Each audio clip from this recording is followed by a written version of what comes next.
All right, so I'm going to discuss citizenships that can easily be terminated versus ones that are more resilient. Let's say you're doing a CBI, a citizenship by investment. A lot of people can't wait the 2 years or 3 years or 5 years and all of that.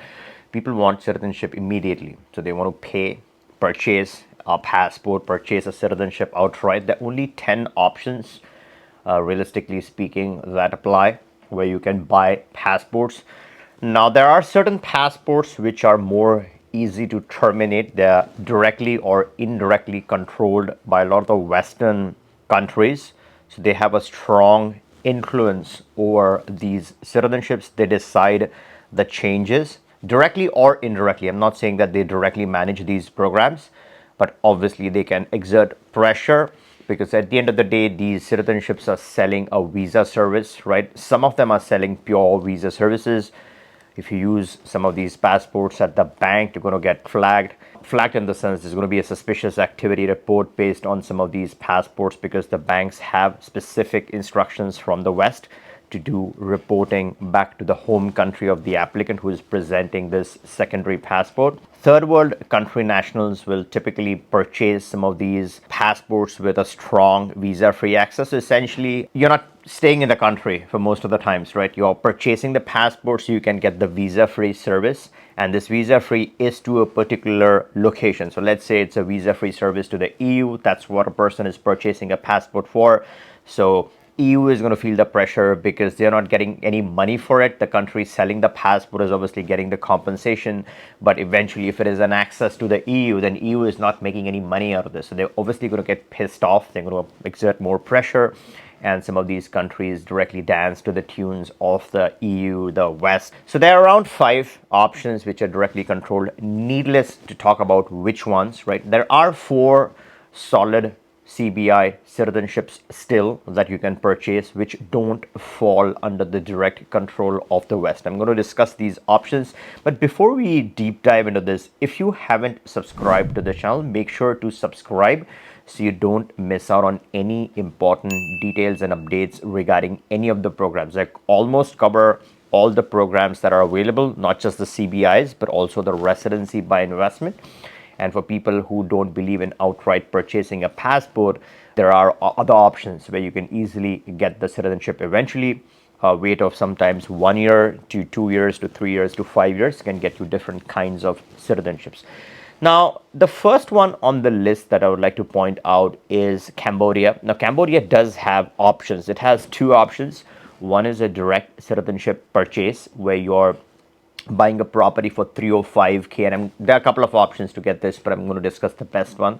So 305k in a real estate, and this is USD in a real estate and government approved real estate, and then you're looking at around $85,000 in fees. In that's, let's say that's a donation component of it, so 385k approximately, and then that can get you the Cambodian passport. This is not for visa free access, right? You're not buying any visa free services here. This is a solid plan B for certain use cases, for certain nationals. Chinese people will at a blink of an eye spend that much money for this citizenship, and they do, right? So that's the first option here. The second one is donation. Not that great of an option. 250k in donation doesn't make sense to a lot of people. Might as well just buy some real estate, pay the approximately 100k more, and just get the property, get the citizenship, so you have a place in Cambodia. The second option here to get the Cambodian passport is a slightly longer path, which is the CM2H, where if you invest 100k in a country in property, there's some part of it is obviously donation, but then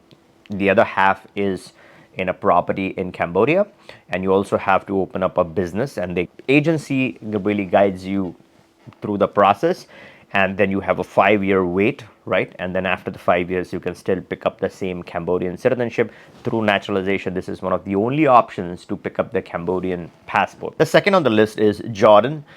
Jordan, the biggest disadvantage with Jordan is its price tag of $1 million.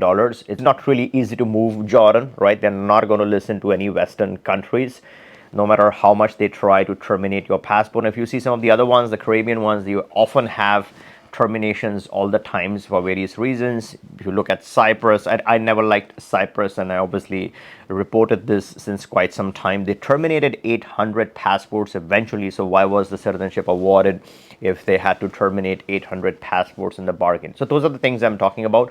Jordan does not fall into that category. They don't terminate passports. They don't terminate citizenship. Citizenship should be for life. Whether you purchase it, whether you naturalize, the end product, the citizenship should always be stable. Everything else for Jordan is a plus point except the price point. Now, obviously, this would make sense for people who really feel Jordan is the place where they want to be, and it's a beautiful country. It's unlike any other Middle Eastern country. It's very stable, and I really feel it's going up. The stock value is just increasing all the time with Jordan. So that's number two. Number three is Egypt. I think Egypt is a cheaper one. Not everyone would like to spend time in Egypt. And a couple of options: donation, 250K USD, and the other option, which is more popular now, is any property on the market for 300K. The biggest issue with Egypt is the conversions, right? So you got to send in the dollars, and then obviously you're converting into the local currency. The Egyptian pound that you buy from the bank versus what you get outside, there's a drastic difference. So once the devaluation happens, this is going to be a lot more attractive. Nonetheless, you're finalizing the prices in USD per square meter, so you're anyways not going to lose a whole lot. So from an investment perspective, this is not a bad option. From a citizenship perspective, if you're not looking for visa-free access, then this is a good passport. The other thing I'm thinking is when you're traveling to Egypt, there are a little nitpicky on small little things. So that could be an inconvenience and a hassle. Nonetheless, this is a citizenship that is real good citizenship. It does not get moved by Western forces or by your home country. So once you have this, you have it. You have your bond with Egypt, and then obviously you have this citizenship to keep for a lifetime. And number four on this list is Turkey. Turkey is an interesting one. Some people don't like its passport. I personally feel it's a 50-50 gamble based on where you're coming from. If you're a Westerner, if you have the appetite for extreme diversification, then a lot of Americans, Canadians do the Turkish passport program. They don't think that much. They don't overthink and just do it because they're looking for a completely diversified geographical part of the world where they're more protected, where they feel more diversified. I'm not saying Turkey is any good, right? Again, depends upon how you look at it. It's not about good or bad. It's about having drastically different diversified options. So if your West is one extremity, then you're looking at Turkey as some other kind of extremity. So that's one use case where you're not looking for really the access, because if you're trying to use bank accounts as an FATF gray listed, you get good chances you're going to be suspicious activity reports no matter what, because it's not only a CBI, but it's also gray listed. So banking, a big no. Travel, I would say no. I'm going to create more hassles if you already have a strong passport, so not for travel, but just to go escape, and escape not in a bad way, escape in times of chaos, right? When you're right and they're wrong, that's when Turkey makes sense for you go. The properties used to be good with Turkey before. It was a great deal. Let's say 250K, you bought a good deal, and then now it has appreciated. At 400K, what are you going to get?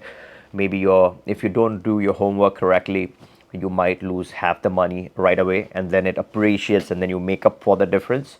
And if you're really a pro at this and you get the best of the best deals, then maybe you get what it's worth for the 400K real value out of it.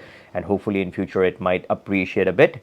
And then obviously you're getting to keep the Turkish citizenship. The number one on this list, and fairly stable, it's unlike Cyprus. I think Cyprus was more vulnerable. It closed, it shut down because of a lot of abuse.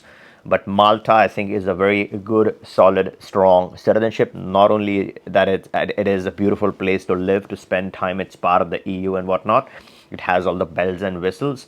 But I mean, when I say bells and whistles, it's really the US access, the Canadian access, and pretty much all the access that really matters.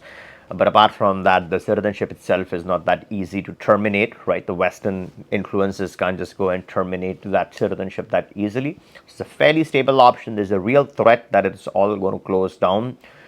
Obviously, there's extreme pressure on Malta. There's extreme pressure on the Caribbean options. But what's there to stay, I feel, is Egypt and Turkey. It's on their own terms. So if they decide they want to cancel it, they'll cancel it. They have nothing to lose, really. And even Jordan, for that matter. and Cambodia as well. Let me know your thoughts on what's the most stable citizenship in the comments down below. And if you want to get started with any of your residencies or any citizenship options, you can always reach us, book a call, and we can discuss the best one for you and get you started. And if you like this video, give me a thumbs up, make sure you're subscribed, and catch you in the next one.